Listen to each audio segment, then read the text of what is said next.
So we believe that over time, less code is going to be written in the IDE. So it's really important that coder workspaces, which are remote developer environments, can be accessed through a number of different interfaces, including a chat interface. So I'm currently in the Claude chat interface, and I have Coder hooked up, which is Coder's remote MCP server.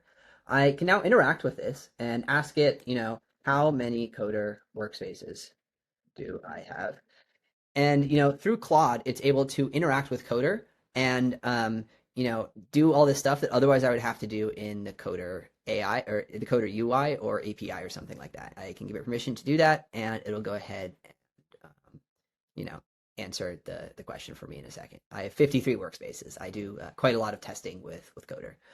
So you can imagine that you can do this more than just listing your workspaces as well. In this case, I gave Claude a GitHub issue and it used the list workspaces, but then it began, executing code inside of the workspace. It fetched a bug that I asked it to work on and began working on some code to fix the changes. It verified the changes, and then it finally gave me a preview URL where I can interact with it. Now, this isn't the perfect interface yet, but we imagine over time, developers will be able to chat with their dev environments, and it's really important that Coder and other platforms has a remote MCP server so that you can connect to it. Another example is Blink. Blink is an agent that we are working on, and we have Coder hooked up this way as well. You can hook up your dev.coder, hit authorize, and now that I have the Coder tool set up, this agent can, help me with things as well. So I could ask it the same thing. How many workspaces do I have?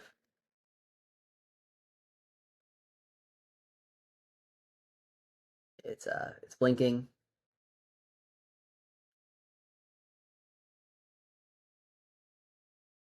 And same answer, I have 52 workspaces. And just like another editor, I can have it solve GitHub issues and start working on things.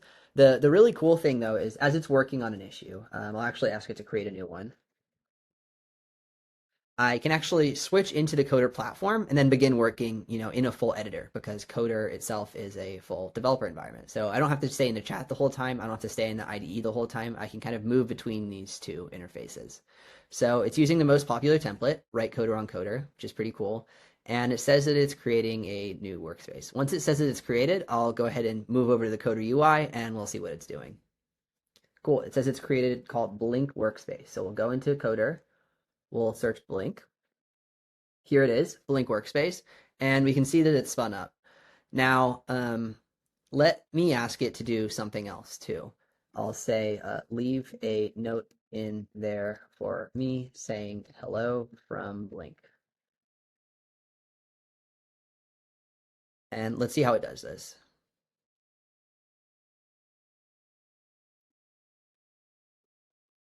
Cool. Well, it says it created it called note from blink.txt.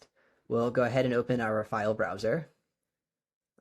Look at our note from Blink, and there it is. Or if we want, we could open it in a web editor, such as Code Server, or a desktop editor, such as VS Code and Cursor. So we'll just open it in VS Code. We'll go out of the home directory. And there it is, our note from Blink. So this is a great example of a human kind of working alongside an agent inside of a workspace through Coder's remote MCP server.